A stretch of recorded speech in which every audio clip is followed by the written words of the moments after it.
નમસ્કાર મિત્રો, સ્વાગત છે તમારું અમારી ચેનલ પર એક નવા વિડીયોમાં। મિત્રો, હર હર મહાદેવ। શ્રાવણ માસમાં આવતી અમાસના દિવસે મિત્રો તમારે પાણીના પાણીહારે આ એક વસ્તુ તમારે મૂકી દેવાની છે, તેથી તમારી દરેક મનોકામનાઓ પૂર્ણ થશે। તો મિત્રો, શ્રાવણ અમાસના આવતી અમાસ આપણા ધાર્મિક જીવનમાં ઘણા બધા વિશેષ સ્થાન આપવામાં આવ્યું છે। મિત્રો, આ વખતે શ્રાવણ અમાસ 12 ઓગસ્ટે બુધવારના દિવસે ઉજવવામાં આવે છે।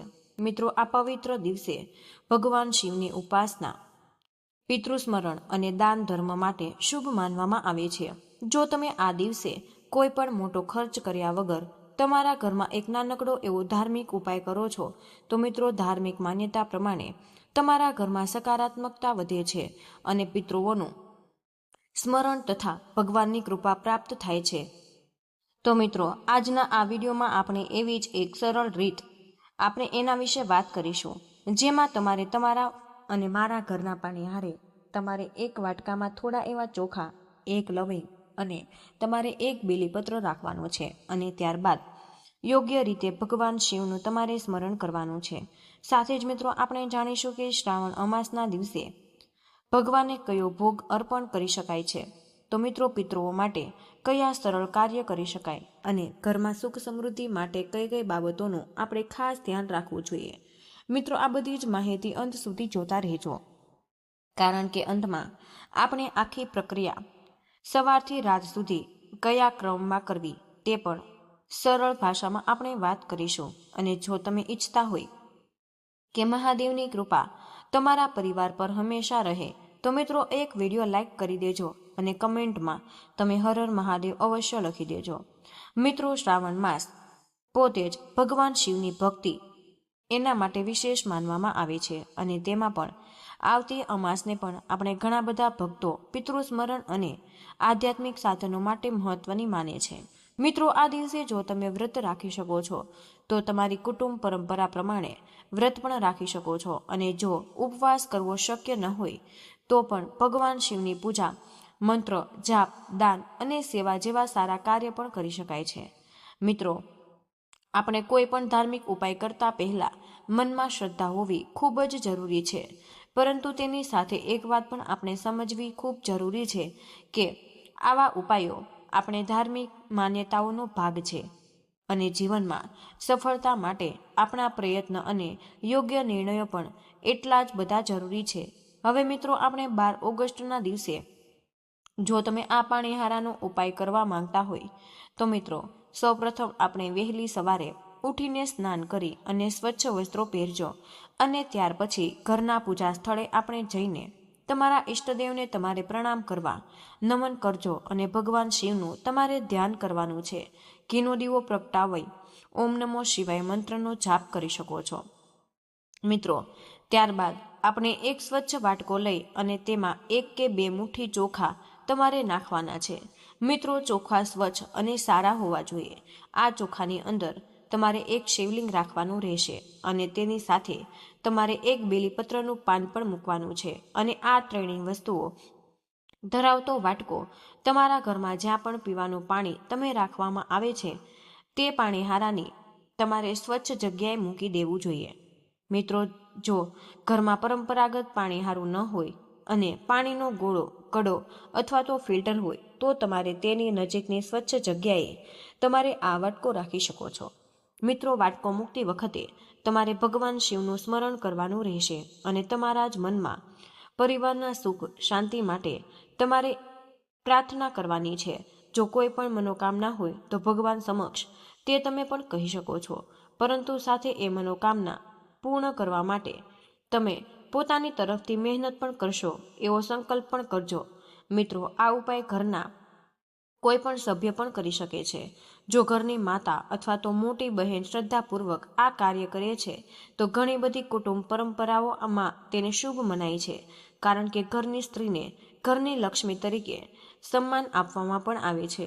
પરંતુ મિત્રો, એવું કોઈ પણ ફરજિયાત નિયમ નથી કે માત્ર સ્ત્રીએ જ આવું કરવું અને ઘરના કોઈ પણ સભ્ય શ્રદ્ધાથી આ ઉપાય કરી શકે છે। હવે મિત્રો, આ વાટકો તમારે આખો દિવસ પાણીહારે રાખ્યા બાદ બીજા દિવસે તમારે તેને યોગ્ય રીતે ભગવાન શિવના મંદિરે તમારે લઈ જવાનો રહેશે અને જ્યારે પણ તમે મંદિરે જાઓ છો ત્યારે સૌ પ્રથમ મહાદેવને નમન કરજો અને શિવલિંગના દર્શન કરજો અને ઓમ નમઃ શિવાયનો તમારે જાપ કરવાનો છે.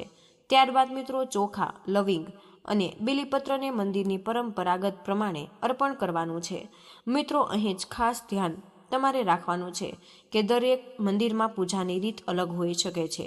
તેથી મિત્રો કોઈ પણ વસ્તુ શિવલિંગ પર સિદ્ધ મૂકતા પહેલા ત્યાંના પૂજારી અથવા તો મંદિરની વ્યવસ્થા પ્રમાણે જ કરવું. જો પૂજારી કોઈ પણ બીજી જગ્યાએ અર્પણ કરવાનું કહે તો મિત્રો તેમની સૂચના પ્રમાણે કરવું. મિત્રો આ ઉપાય સાથે તમારે પિતૃ સ્મરણ પણ કરી શકાય છે.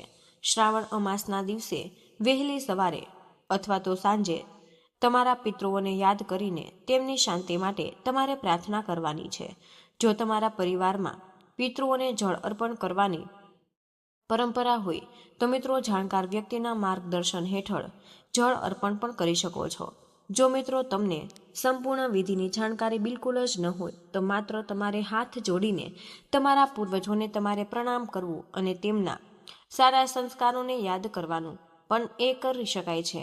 મિત્રો પિતૃઓને યાદ કરવાનો સૌથી સુંદર રસ્તો તેમના નામે સારા કાર્ય કરવાનો છે.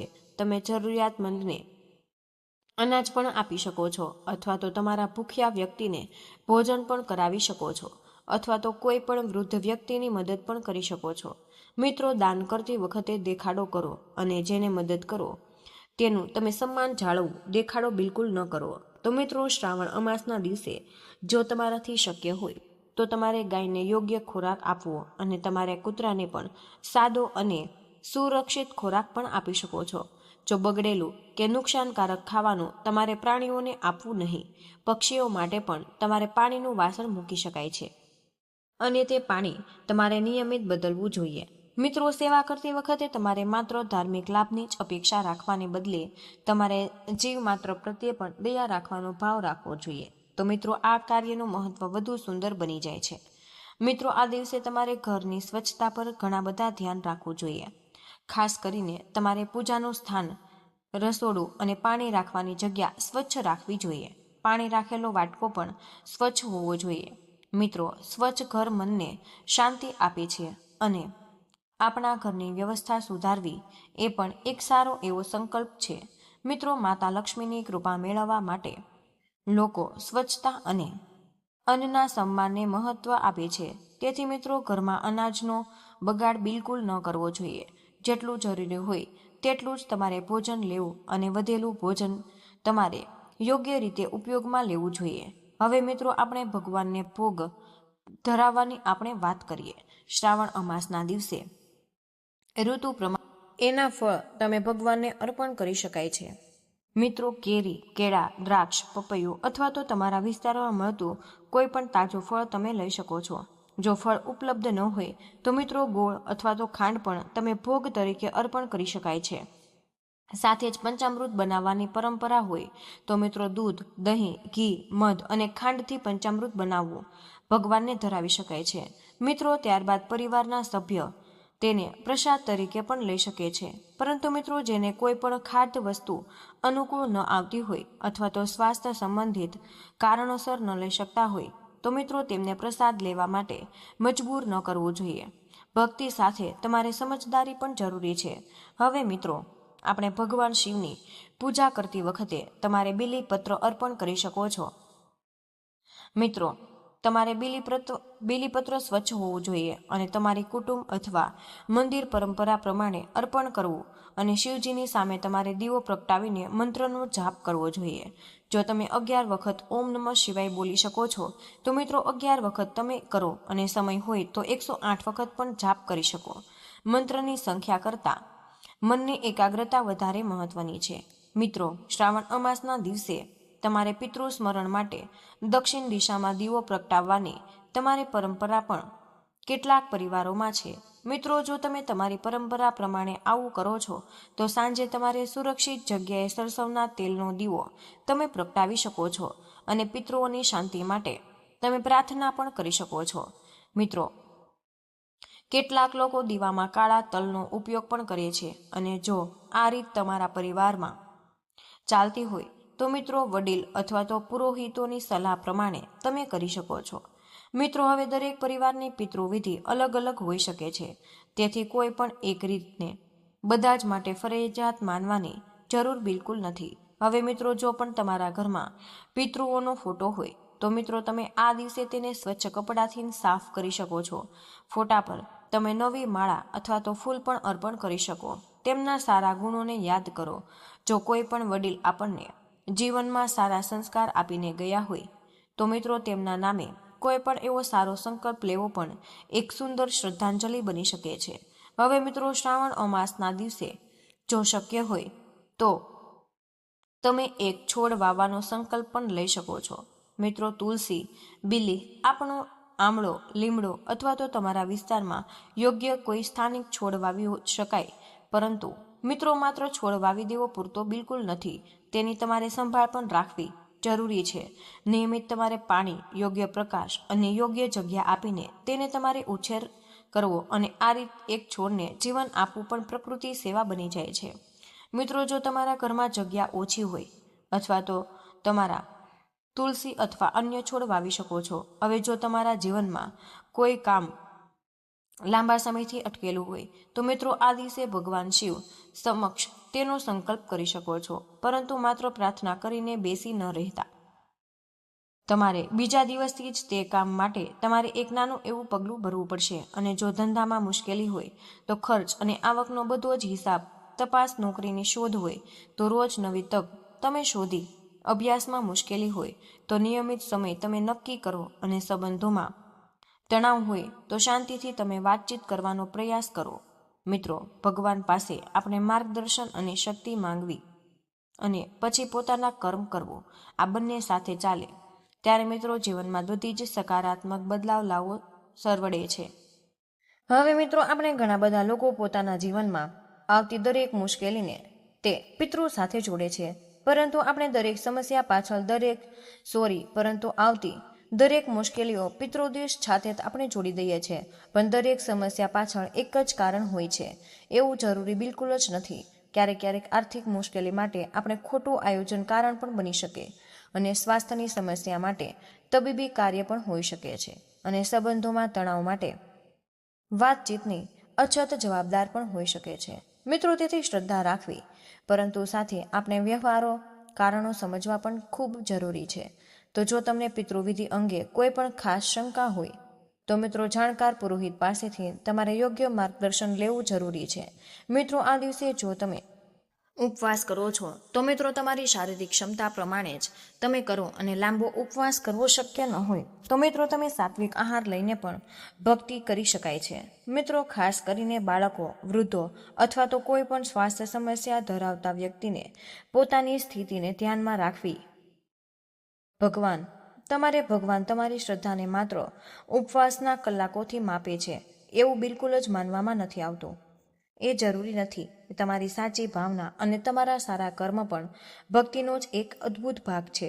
હવે મિત્રો તમારે સાંજના સમયે પરિવાર સાથે ભગવાન શિવને તમે આરતી કરો અને બાળકોને પણ તેમાં તમે જોડો અને તેમને શ્રાવણ માસનું મહત્વ સમજાવો. આરતી બાદ પ્રસાદ વહેંચો અને થોડો સમય પરિવાર સાથે તમે શાંતિથી બેસો અને તમારો મોબાઈલ બાજુ પર મૂકીને તમારે પરિવારના સભ્યો સાથે વાત કરો.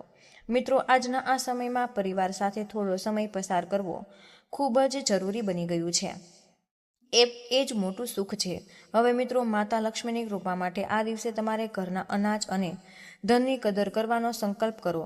બિનજરૂરી વસ્તુઓ ખરીદવાનું તમે ઓછું કરો અને પૈસાનો હિસાબ રાખો, અને શક્ય હોય તો તમે થોડું એવું બચત કરવાનો એક નાનો એવો સંકલ્પ લ્યો. મિત્રો સમૃદ્ધિનો અર્થ માત્ર વધારે પૈસા હોવા બિલકુલ નથી. ઘરમાં અન્ન, સ્વાસ્થ્ય, પ્રેમ, સદબુદ્ધિ અને સંતોષ હોય તે પણ મોટી સમૃદ્ધિ છે. તેથી માતા લક્ષ્મી પાસે ધનની સાથે સદબુદ્ધિ અને સંતોષ પણ માંગવો જોઈએ. હવે મિત્રો જો તમારા ઘરમાં કોઈ વડીલ હોય તો તમારે તેમના આશીર્વાદ લેવાનું બિલકુલ ભૂલશો નહીં, અને તેમની સાથે તમે પ્રેમથી વાત કરો, અને જો શક્ય હોય તો તેમની કોઈ પણ જરૂરિયાત પૂરી કરો. પિતૃઓનું સ્મરણ કરતા સમયે તમારી જીવતા વડીલનું સન્માન કરવું પણ ખૂબ જ મહત્વપૂર્ણ છે. મિત્રો શ્રાવણ અમાસનો સાચો સંદેશ માત્ર એક ઉપાયમાં નથી. આ દિવસ આપણને પોતાના પૂજા યાદ કરવા માટે ભગવાન પ્રત્યે કૃતજ્ઞતા બનવા, જરૂરિયાતમંદની સેવા કરવા, પ્રકૃતિની સંભાળ લેવા અને જીવનમાં સારા સારા સંકલ્પ કરવા પ્રેરણા પણ આપી શકે છે. હવે મિત્રો, આખી જ વિધિ આપણે ફરી એકવાર એક ટૂંકમાં સમજી લઈએ. મિત્રો, તમારે 12 ઓગસ્ટ બુધવારના દિવસે તમારે વહેલી સવારે સ્નાન કરીને સ્વચ્છ વસ્ત્રો પહેરવા જોઈએ અને તમારે ભગવાન શિવની પૂજા કરવી અને ઓમ નમઃ શિવાયનો તમારે જાપ કરવો. ત્યારબાદ તમારે એક સ્વચ્છ વાટકીમાં 1 કે 2 મુઠ્ઠી ચોખા, 1 લવિંગ અને 1 બીલીપત્ર રાખવાનું છે અને પાણી હારાને તમારે સ્વચ્છ જગ્યાએ મૂકવાનું છે અને દિવસ દરમિયાન પિતૃઓનું સ્મરણ કરવાનું. તમારી પરંપરા પ્રમાણે જળ અર્પણ અથવા તો દાન કરવાનું શક્ય હોય તો મિત્રો ગાય, કૂતરા કે પક્ષીઓની સેવા કરવાનું. સાંજે દીવો પ્રગટાવી ભગવાન શિવ અને પિતૃઓને તમારે નમન કરવાનું છે. અને મિત્રો, ભગવાનને તમારી ક્ષમતા પ્રમાણે તમે ફળ, ગોળ, ખાંડ અથવા તો પંચામૃતનો તમે ભોગ ધરાવો. અને મિત્રો, બીજા દિવસે પાણી હારે રાખેલી વસ્તુઓને મંદિરે લઈ જઈને મંદિરની પરંપરા પ્રમાણે તમે અર્પણ કરવાનું છે. મિત્રો, આ આખા ઉપાયનો મુખ્ય એક જ આધાર તમારી શ્રદ્ધા અને સારા ભાવ પર છે. કોઈ પણ ઉપાયને રાતોરાત તમને ધનવાન બનાવવાની ખાતરી તરીકે ન કરતા. જુઓ, ભગવાન પાસે કૃપા માંગો, પરંતુ પોતાના કર્મોમાં પણ તમે પૂરો વિશ્વાસ રાખજો. જો તમે આ શ્રાવણ અમાસે એક ખરાબ ટેવ છોડો છો, એક સારો સંકલ્પ લ્યો, એક જરૂરિયાતમંદની તમે મદદ કરો અને એક નવો છોડ વાવો અને પોતાના પિતૃઓને તમે કૃતજ્ઞતાથી યાદ કરો, તો મિત્રો, આ દિવસ તમારા જીવનમાં એક સુંદર શરૂઆત બની શકે છે. તો મિત્રો, મહાદેવ તમારા પરિવારને સુખ, શાંતિ અને સદબુદ્ધિ આપે, તમારા પિતૃઓને શાંતિ પ્રાપ્ત થાય અને મિત્રો, તમારા ઘરમાં અન્ન તથા પ્રેમની બિલકુલ કમી ક્યારેય ન રહે. મિત્રો, હવે આજનો આ ખાસ વિડીયો અમે અહીં જ પૂર્ણ કરી રહ્યા છીએ અને આજની માહિતી જો તમને પસંદ આવી હોય તો વિડીયોને તમે લાઇક અને તમારા મિત્રો સાથે શેર જરૂર કરજો. જો તમે ચેનલ પર પહેલી જ વાર આવ્યા હોય તો ચેનલને સબસ્ક્રાઈબ કરવાનું બિલકુલ ભૂલશો નહીં. કમેન્ટ બોક્સમાં જય માં લક્ષ્મી જરૂરથી લખી દેજો. જય શ્રી કૃષ્ણ. રાધે રાધે. ધન્યવાદ.